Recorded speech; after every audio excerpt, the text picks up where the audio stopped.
Diskarte o diploma? Ito ang ina dun tayo sa parehas. Parehas mo kunin, wala kang pipiliin. Alam mo bakit ko sabing kunin parehas? Kasi yung dalawang yun meron ako. Pipiliin mo yung diskarte over diploma kapag hindi ka nakapagtapos ng pag-aaral. Para ma-boost yung confidence mo na lamang ka sa iba.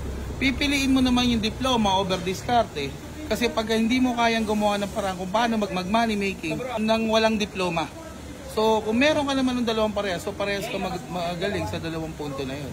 Next question. Oh. Pera o bayong? Wo!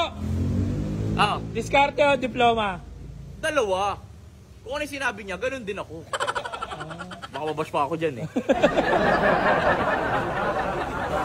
Diskarte. Pero pag diploma naman, ang ibabash sa'yo, yung mga, pag nag-discard ka, mababash ka naman, mga nag-discard. Uy, naka-record.